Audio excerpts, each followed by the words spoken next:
Hey Larry, how's your progress going on the Oliver Twist project? Yeah, same. I don't like the book either. We really should have read a different book.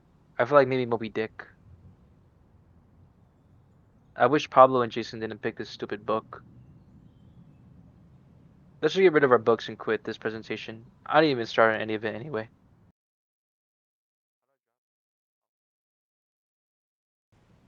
Hello there, Johnny. Oh, hello, Mr. Bird. I heard you haven't been working on your project for Oliver Twist. Oh no, sir. I have been working on it. I swear. You know that project is due today, right? Okay, I didn't start it. Please, sir, give me one more day. You know my policy on late work, Johnny. No, I'm sorry.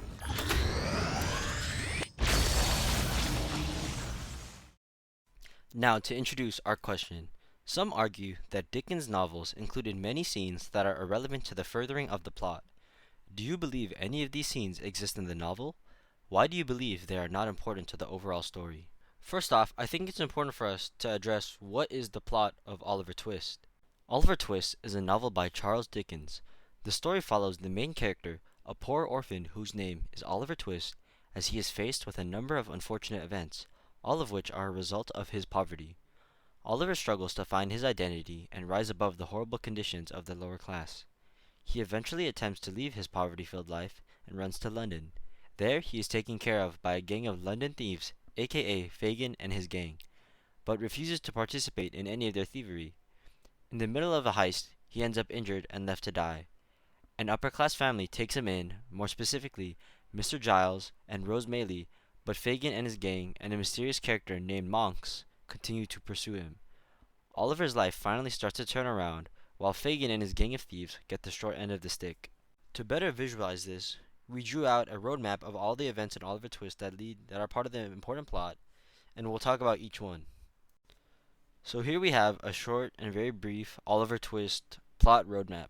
So in the start, as you can see, it starts with Oliver's birth, and from there he's instantly born into poverty, as we've read.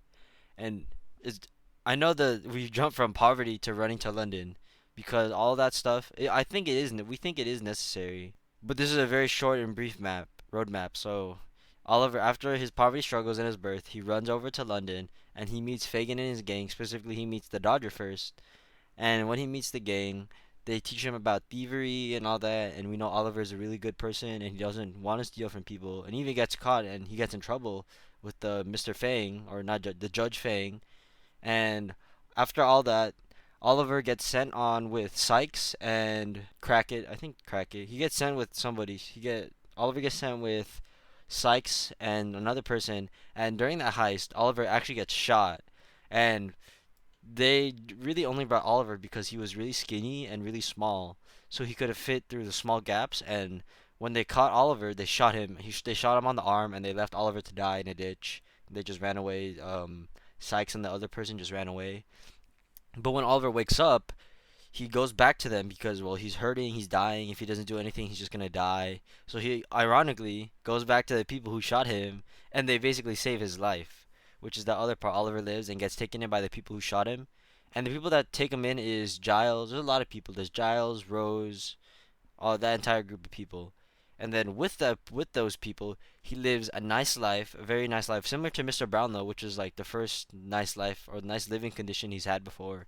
But then one day he sees Fagin through the window of where where Oliver's taking a nap, and once he sees them, he gets scared because he doesn't like them, and he makes everybody that he's living with go look out for them because Oliver told them his story, and they wanna help him out, or Oliver doesn't want to be near them. And after all of that, we make a big skip, and Monks is actually found out to be Oliver's half brother. He's introduced a little bit in the story, not that much, a very mysterious character. And his real name is actually Edward Leaford, which that doesn't really add on to anything, but I think is pretty cool. And after they find out Monks is Oliver's half brother, Fagin and that entire gang of people, they either die or they get imprisoned, and then Oliver gets adopted by Mr. Brownlow, and he has a nice life. And that's really the end. That's how the story ends. So after that very lovely drawing and explanation by myself about the plot of Oliver Twist, We will now be telling you the scenes that we think are relevant and don't add anything to the plot. An example of an irrelevant scene is in Book 3, Chapter 9, Nancy's Death. Nancy gets beaten to death by Sykes because he was told that Nancy was talking to people outside of the gang about them. Nancy had her purpose when she told Mr. Brownlow and Rose the truth about monks, and after that she really had no purpose in the story. And her death doesn't affect Oliver in any way and doesn't impact his story. Oliver never saw her as a good person. This specific scene is irrelevant because Nancy's death doesn't have any big effect on the story or affect Oliver in any way. Oliver doesn't even know about Nancy's passing nor had any good connection with her. If anything, her death was kind of deservable. The only good thing Nancy did was tell Rose the truth about Monk's relationship with Oliver. This scene was added to show that Nancy's fate was sealed when she told Rose and Mr. Brownlow about Monk's relationship with Oliver. Nancy's death isn't supposed to add to the story, but make the reader feel disturbed about her gruesome death. Even Sykes felt a bit disturbed at the sight of Nancy's beaten body. I say her death is deservable because we see her treat Oliver rather harshly throughout the book, and until the very end, when she realizes her wrongdoings, she tells Rose what Monks told Fagin about, and because of that led to Sykes beating her to death.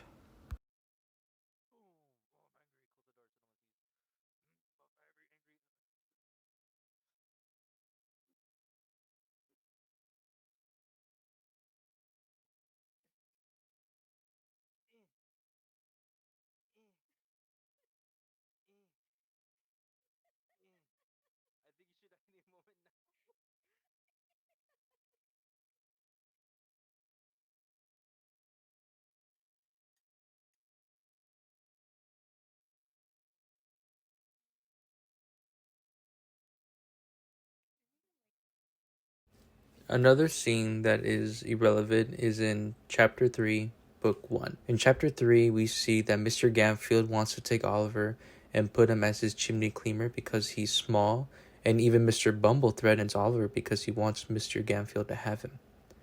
But Oliver cries during the sign-off, and because of this, the deal is off and Oliver gets sent back.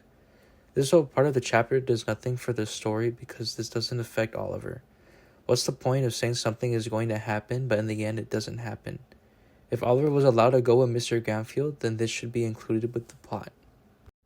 This specific scene is irrelevant because Mr. Gamfield doesn't have an impact on the story or on Oliver. The only thing important about this part was Gamfield wanting Oliver and Mr. Bumble trying to get rid of Oliver. But beyond that, it did nothing for the story. The scene when Oliver, Mr. Bumble, and Mr. Gamfield are waiting to get called in for the final exchange, we see Mr. Bumble hint at doing something to Oliver that if he didn't listen, there would be no telling what they would do to him. This is supposed to make the reader feel worried for Oliver because the chimney cleaning job is not safe for children and Oliver might have a chance of dying. I think this scene was added to kind of trick the reader into thinking that Oliver would be given to Gamfield and possibly become a chimney cleaner for the book. But as we see, it does not happen. And later we see the Undertaker take Oliver.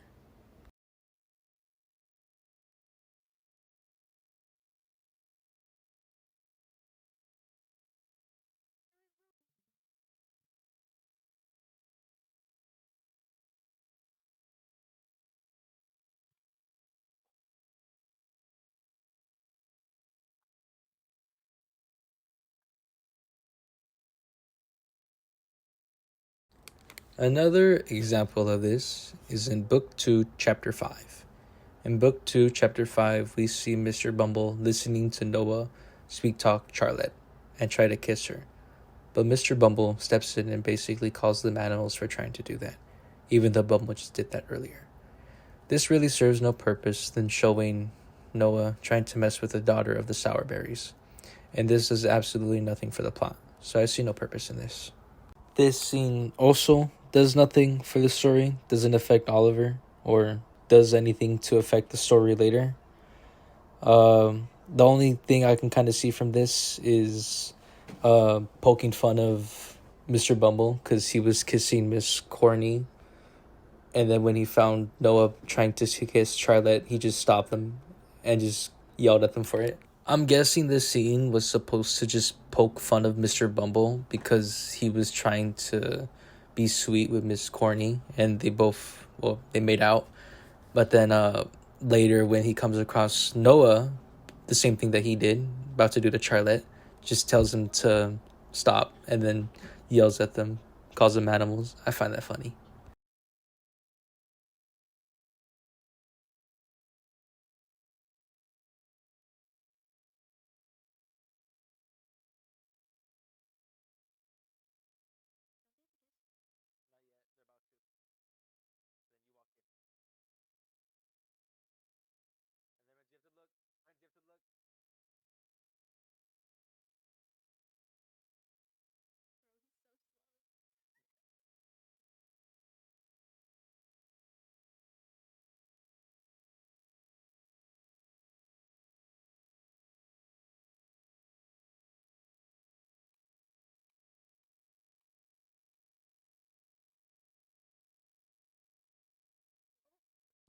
The last example of this is in Chapter 8, Book 1.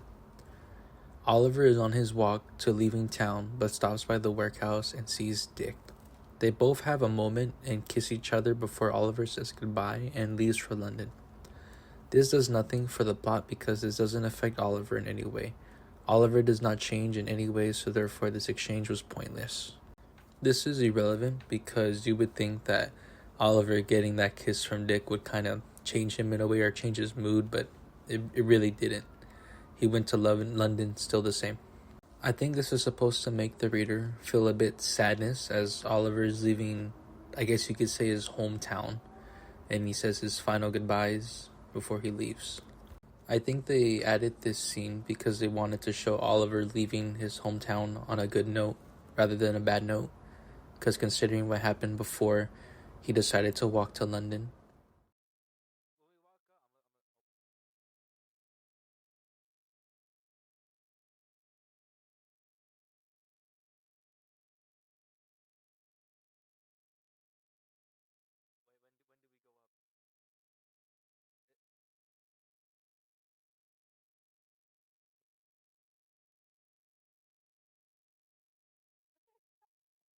So, these are our 4 scenes that we considered to be the most irrelevant and didn't really add anything to the plot. Just because we talked about 4 doesn't mean that there are only 4 irrelevant scenes within Oliver Twist. Realistically, everyone has their own opinions and could consider another scene to be irrelevant to the plot, but the main 4 that we talked about were the ones that were the most irrelevant to us in the story. But to sum it up, the 4 scenes we chose were irrelevant because they were either adding onto character-specific stories, it threw a red herring towards us readers, or it made fun of a specific character. As for our sources, we linked them in the description of the video, and our 2 scholarly sources were mainly used to gain insight on the importance of Nancy's death and many other character deaths within the book. The rest of the sources either came from researching about a scene we had questions about, or the book itself. We really hope you enjoyed our presentation about irrelevant scenes within Oliver Twist, and we hope we end up getting a good grade for our hard work. Thank you everyone for listening.